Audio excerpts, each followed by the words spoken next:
welcome aboard, travelers? That's what they call you in Tibet, right? Well, you might not believe this, but my name is Star Rail Cruasder, and I have come from beyond the stars from a distant game called Honkai Star Rail. And a little birdie told me that Genshin Impact 4.0 is here, and I thought, what better time to celebrate the next chapter of our sister series than now? So welcome to a special episode where today we're going to be ranking every Genshin... Oh, we're going to be ranking every character trait? Every 5-star character trailer? Oh, yeah, that seems manageable. So today, we're going to be ranking every 5-star character trailer in Genshin Impact before 4.0. Of course, this is my subjective opinion, and if you agree, be sure to leave a like on the video. If you don't, yell at me down in the comment section below. And if you'd like to see more from me, be sure to subscribe to the channel. And without further ado, let's rank the 5-star character demos in Genshin Impact. For this list, we're going to be going in order of release and then stacking them on a tier list as we go along. This is to make it a bit more visually comprehensible, as well as show how Genshin trailers have evolved over time. So, let's begin with pre-release Genshin Impact, Chi-Chi, Mona, and Keqing. And honestly, you can put them in any order because they're all the same trailer. It starts with splash art, their idol, some voice lines, in-game scenery, and then a showcase of their combat kit. They're all pretty bare bones, but ironically, the most representative of what it was like to actually play Genshin Impact back in the day. And that was the point, as these pre-release trailers were made to promote Genshin Impact the game, and not these specific characters. All of these trailers have the same art direction and music motifs because they're all Genshin's art direction and music motifs. And you will notice that all of the trailers after this have their own unique aesthetic packed with custom character themes and special effects. And because of that, I really can't call these good character trailers, rather they're early promotional trailers. This makes them all dismal. Now for the actual character trailers, where we have somewhat of an improvement here. Venti was the first trailer we saw on Genshin Impact's actual release, and at the time we and miHoYo themselves did not know what a character trailer was supposed to be like. They knew they had to sell the character, so for the most part they decided to showcase the kit, which wasn't the best choice as they would later establish a series dedicated to that called Collected Miscellany. There are a few special effects here and there and a custom animation or two, but for the most part it's just Venti fighting in an open green field. Pretty boring. But there is one factor that differentiates this from pre-release, and that's the music.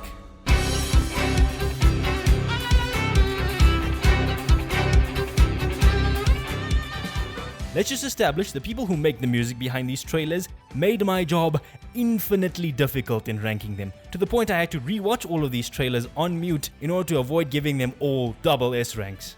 But yes, outside of the music, Venti's trailer does not even hint at the most interesting parts of his character. We don't get to see the drunkard that lives in the angel share, or the whimsical bard that sings the praises of Barbatos, or the free spirit that roams Mondstadt. Instead, we get a C rank crazy in a green field. But as boring as that may sound, this approach actually worked out for the next character trailer. Klee's trailer, very much like her character, is simple. And while this has been detrimental for the trailer so far, it works for Klee's specific case. Maybe it's because they knew her kit was nothing special, so instead they focused on marketing the things that make this little terrorist so lovable. That bombastic news opening builds up into a reveal of an adorable character, and it just has you hooked from the start. And the rest of the trailer is just this little ball of cuteness running through the absolute chaos of her own making. The simple nature of having cute girl running through explosions to whimsical music is just instantly appealing to anyone watching, and it really tells you everything you need to know about Klee in less than 2 minutes, earning it the rank of apocalyptic.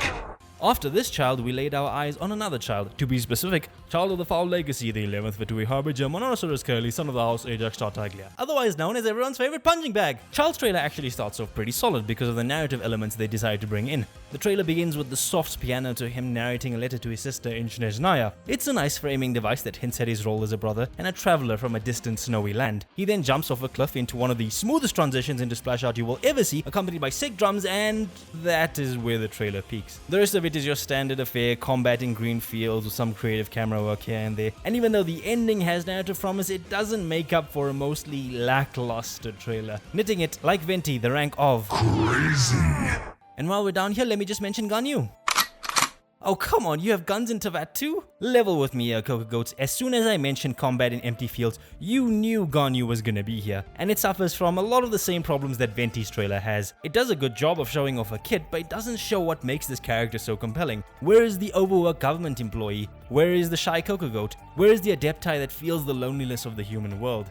Don't get me wrong, her character design is the reason she's so popular, and Chillin's Prance is a mystical piece of music, but the trailer is just lacking when compared to those that followed her. Hence, I can only give it the rank of crazy.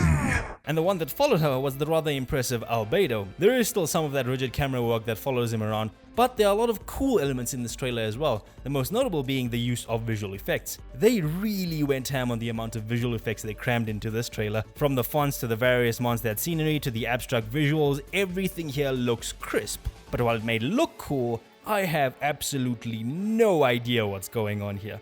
Yes, he's an alchemist, he's weird, and he has a lot of backstory, but there is no consistency to any of the visuals or motifs, and is a very cerebral kind of trailer, outside of the ending with Klee. In fact, it's the direct opposite of Klee's trailer, and because of that, it suffers from a lot of excess, and there's no clear representation of who Albedo is as a character, leaving this trailer with the ranking of badass. This brings us neatly to a trailer that perfectly understands his character. Xiao's trailer is just him in pain. And I love it. It's something you don't really get to see in character demos, as usually they are more upbeat and the depressing aspects are less through teaser trailers, which makes Xiao's more unique in the fact that he is one of the few characters who gets tortured in his own trailer. Not to mention visually, there are just so many gorgeous shots here, and the camera work has evolved from the zoomed out static camera to this much more personal and dynamic display that makes the trailer really fun to watch. The narrative, the visuals, and the music all just come together to portray the badass guardian Xiao is, while also shedding light on his personal burden. However, I do wish there were more unique and varied voice lines in the trailer. Xiao is meant to be this more silent character, but if I had a couple of slow lines in contemplation and a somber quote here and there, I think it would have made for a much better paced trailer. Because as it stands, it's a strange fade to black with him awkwardly staring at you like he's supposed to say something. Overall though, I think this is easily the best trailer so far, and it is savage! Speaking of torture, we have Hu Tao. In its nature, I think this trailer gives off a very similar vibe to Klee's, in terms of it being for a more light-hearted type of character. However, there's a lot of improvement here over Klee's. For one, I think the aesthetic choices to use old horror movie stills for the goth funeral director is very fitting. Not to mention the music, which also has those elements of horror influence, but is balanced out by more whimsical notes that capture Hu Tao's twisted nature of merely trying to guide people to the afterlife. There's not much of a narrative here, but then again, Hu Tao as a character is more sold on her status as a goth lolly than her narrative antics. Overall, I think the goth lolly has a trailer that is plain apocalyptic. After these Liyue characters, we briefly return to Mondstadt. Here we discover the pattern of every region having some sort of female dancer who does an elegant performance for their trailer, and no one does it better than Eula. Eula's trailer from beginning to end just flows. It is what I think of when I think of a well-paced trailer. From the beginning guitar strums to the silky smooth transitions, the feel of this trailer just captures Eula's elegance as a dancer. Placing her against these hollow environments just emphasizes her silhouette as a figure skater, making for some really memorable shots. There are also references to her backstory as well as a neat cameo from Amber, but I do think some of the voice lines are a bit misplaced and underutilized. Doesn't change the fact that this is one of the most visually compelling trailers. Vengeance shall be savage! After that little break in Mondstadt, this is where Hoyoverse started kicking things into high gear, because we got Kazuha's trailer next, and they knocked it out of the park. The opening is him composing a haiku to the setting sun, and out of the gate we have already established his Japanese origins, his artistic inclinations, and his calm demeanor. He is then interrupted by arrows synced to the music of course, and it perfectly cuts to a splash art against a Kano style background. All the while the traditional Japanese instruments are being remixed into this hip hop style that reflects Kazuha's nature as a rebellious kind of samurai. It is then followed by amazing choreography, Kano style art, a Kurosawa scene, and one sick ass swirling shot. This is topped off by an action cut from his sword to a leaf, then paying off the haiku at the beginning, absolutely encasing this character. And while it may not contain his more emotional story, it just hits every single beat a trailer should, and it is the embodiment of sick skills! After Kazuha, we arrived in Inazuma to meet Kamisato Ayaka, and this is where I truly started to notice a strange trend, particularly when it came to the female trailers of Genshin Impact. It was like a simp managed to infiltrate Hoyoverse HQ and decide to take over Ayaka's trailer, because hot damn do you feel the thirst in this trailer. The amount of zoomed in slow motion shots covering the character in ethereal light is absolutely ridiculous. I do get it, waifu, and there are other trailers that do the same thing, but every other shot in Ayaka's trailer does this to a point I can't even take it seriously anymore. And the funny thing is, it's not even the worst one. Simp shots aside, Ayaka's trailer does have a few redeeming factors when you get over that. They make cool use of the 4:3 noisy aspect ratio that's reminiscent of old VHS tapes. The slicing Sakura effects are crisp, and the animation work is absolutely gorgeous. Not to mention, best boy is here. Maybe Toma was the one simping. Regardless, this trailer is apocalyptic. After the elegance, we got the fireworks, and Hoyoverse did it again with Yoimiya's trailer. I did mention how the music in all of these trailers are exceptional, but Yoimiya stands out in just how much the trailer syncs up to the music. From the visuals to the choreography to her little Pew, pew, pew. Pew, pew, pew. like her personality, the trailer just grabs you and takes you through her everyday life at a blistering pace, only to then perfectly pause and contemplate fireworks before accelerating into the ending. And if you stick around, she'll still be rattling off in the end. Energetic animations, fun visuals, and perfect pacing, all while showing off exactly who Yoimiya is as a character, proving once and for all she is savage! So far, all of the Inazuma character trailers have been pretty flashy. Is it because Inazuma shines eternal. when I first laid eyes on Raiden Shogun, I was not particularly impressed by a design. Then I saw the trailer and oh wait, where did all my money go? This trailer is just godly. Oh wait, correction. This trailer is Archonly. The slow build up with the camera panning across Inazuma City to the Shogun on top of a castle, the gyro transition into her inner world, and then the beat drops. And somehow, it only gets better from here. The visual effects, the music sync, the camera work, the animations, the storyboarding, all the work that Hoyoverse did in the other trailers just comes together to perfectly concoct the Raiden Shogun trailer. It exudes the power of the big bad Archon we heard of back in Liyue, and it does not hold back any punches. Some trailers are good, some trailers are excellent, but this trailer has Smoking sexy style! Phew, let's recover with a calmer trailer. Kokomi had the unenviable position of following one of the greatest Genshin trailers of all time, but she still somehow pulled through. Kokomi's trailer is a much more surreal and ethereal kind of trailer. A lot of imagery has this cool blue ocean tone to it, making it very relaxing to watch, and it just feels like a softer version of Ayaka's trailer, just without the sim camera. There's also one particular moment in the trailer where she stares up at the night sky and the music builds up to a violin drop that honestly just gives me goosebumps whenever I watch it. But outside of that, the rest of the trailer is not really doing anything special, and as calming as it is to watch, it's not particularly memorable, and it doesn't really leave a lasting impact. Even still, it is Apocalyptic. Speaking of Apocalyptic. we have the one and only Arataki numero uno Ito here in the flesh. Ha ha ha! Nailed it. Wait, is this thing still on? Ito's trailer is one of the first instances where we see a more cutscene heavy approach within the trailer, and this is a choice I very much like. Instead of the usual short intro to combat, we get this extended sequence of the Arataki gang strolling into Inazuma City after the Vision Hunt decree. And instead of randomly just breaking out into a fight, we're given a flashback to how Ito's vision actually got taken, and use that encounter to frame his kit. And might I just say, it is one glorious way of framing it. I'm not even sure what's really doing the heavy lifting here. Is it the bombastic presentation, this himbo of a character, or the Archon level voice acting in every single language? Whatever it is, this sequence is just so full of energy and sheer character that every single frame just leaves you with a smile on your face. Not to mention the hilarious ending. Arataki numero uno Ito has 6 skills! Next, in order to make up for the sheer manliness of Ito, we got Aunty Shenhe's trailer. And again, they decided to do an extended intro cutscene, but this time with Chongyun. I will not lie, I'm a bit biased towards the old popsicle boy here, but even without her nephew's help, I think Shenhe's trailer is not half bad. As usual, there's solid music, cool ink effects, and I especially appreciate all the red ribbons that tie her trailer together, as it has some story significance. But really, most of this trailer is only memorable because of the opening and the ending cutscenes with Chongyun. Considering the caliber of all the trailers we got before Shenhe, a lot of the middle section is very safe and familiar territory, and I don't think highlight the best parts of Shenhe's character. If anything, this truly feels more like a Chongyun trailer, which is still pretty Badass! Yai Miko is B tier.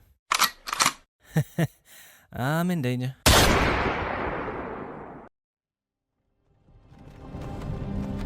Hey, you're finally awake. Yeah, remember how I said that the female Genshin trailers have this common trend of zooming into the girls' faces at slow motion and then putting them in this ethereal light?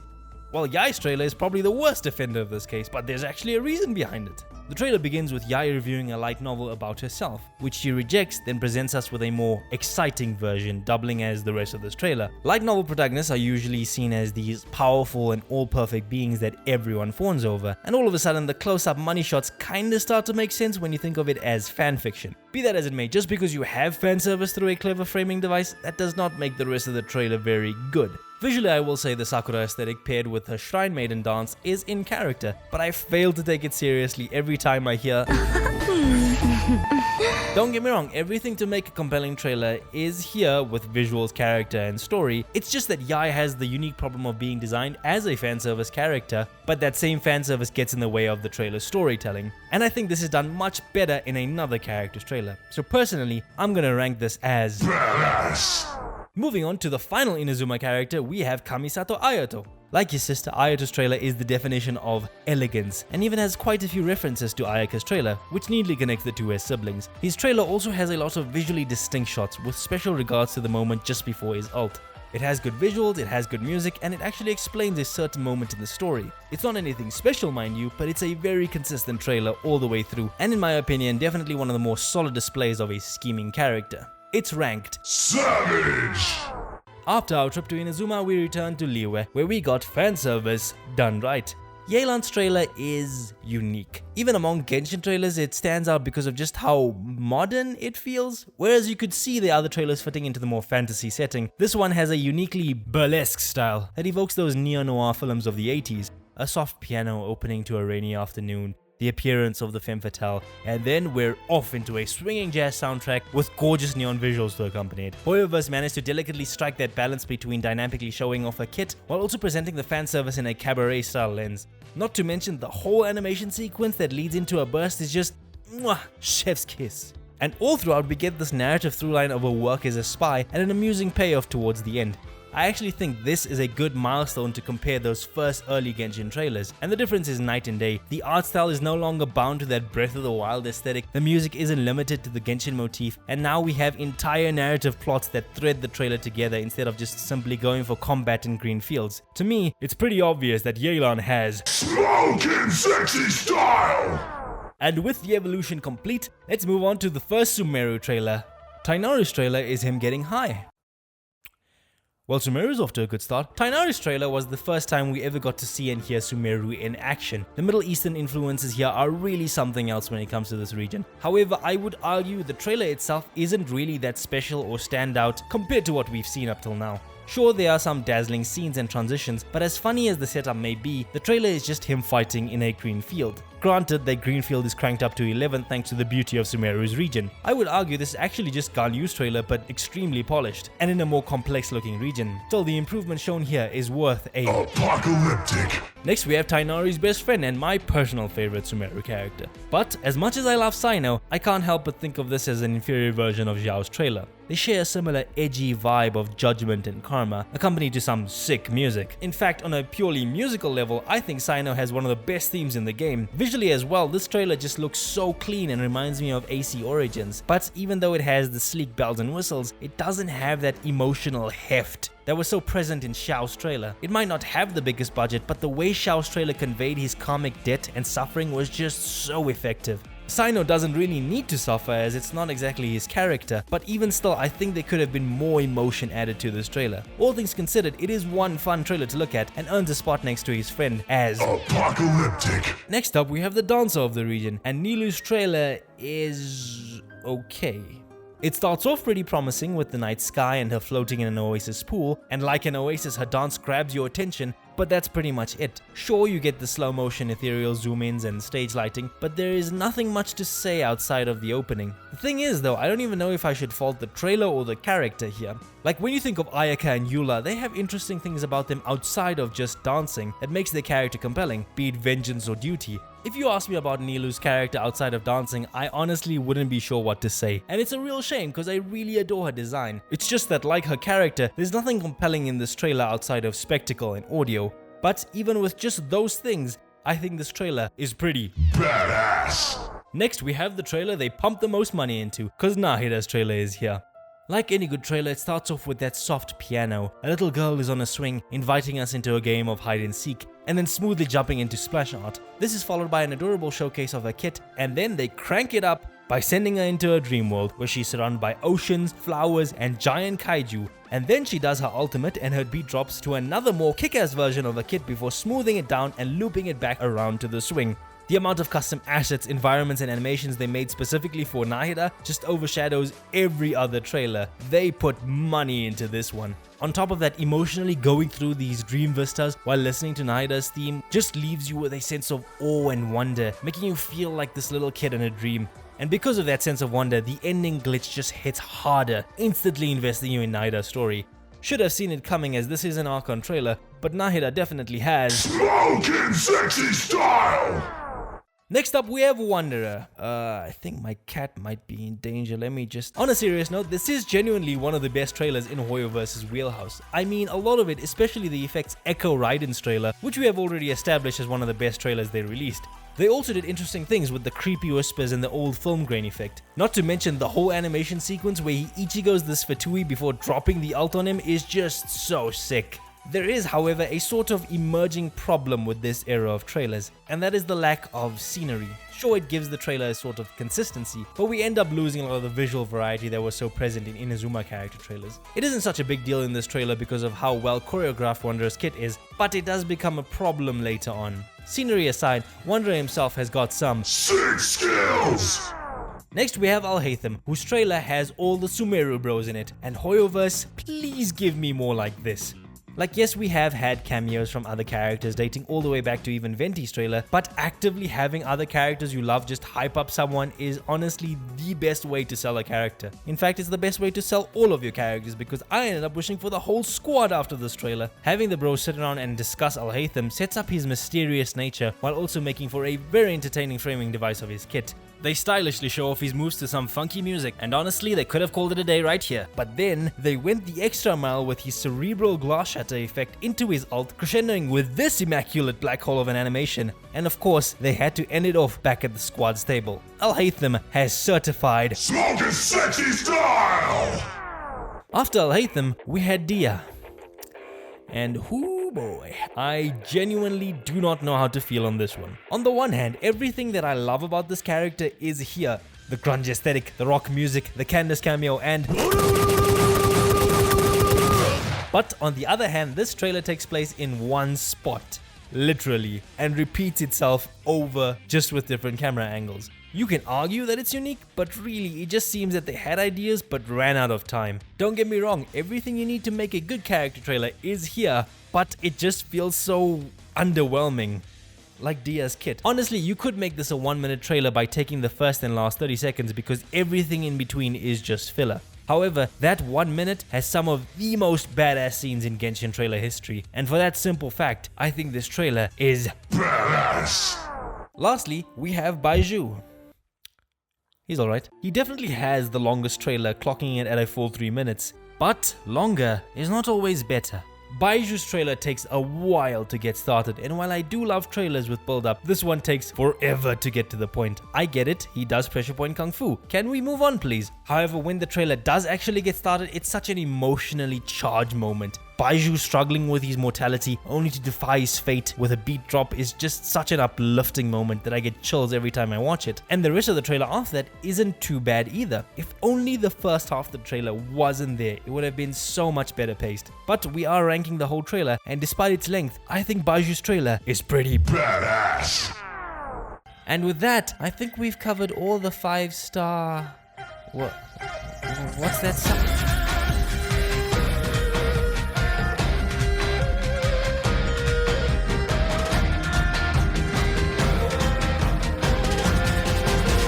Don't lie, you thought I forgot him, didn't you? Well, you know what they say, save the best for last, and Zhongli still has the best trailer in Genshin Impact. And let me explain to you why. It all starts with the gentle setup of the storyteller and the listener, the tale that is about to unfold and the legend that has written it. The music slowly invites you into the story, and the intrigue is what keeps you gripped. His kit is framed against this tapestry of a dragon as his exploits are being codified for us and the people of Liyue. The music sinks to his attacks as it hypnotically draws you in deeper and deeper into the myth of Rex Lapis. The immovable wall that is both his gameplay and his personality. The subtle pause that keeps you at the edge of your seat as you hear his promise to protect the common folk. Ink paints his saga, and then it all comes crashing down under the weight of his ultimate. Frozen in stone, it crescendos to the silhouette of Rex Lapis, and as an epilogue, he makes a contract to end all contracts. The narrative, the gameplay, and the legend of Zhongli are gloriously presented. Sure, there are things that show its age, like the more static camera and the lack of custom animations and environments, but there is something so special about Zhongli's trailer. It was the first time we saw what a trailer was meant to be, the first time we truly got hyped over a character demo, and it holds a special contract for every Genshin player, past and future. That, no matter what happens, we will always remember the bedrock from where we started.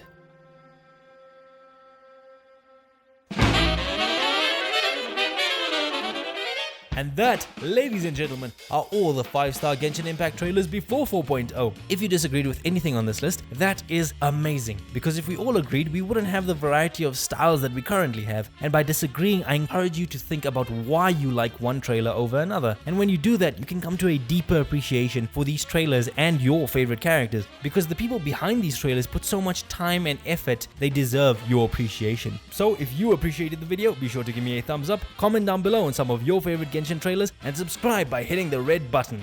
And travelers, may your journey lead you ever starward.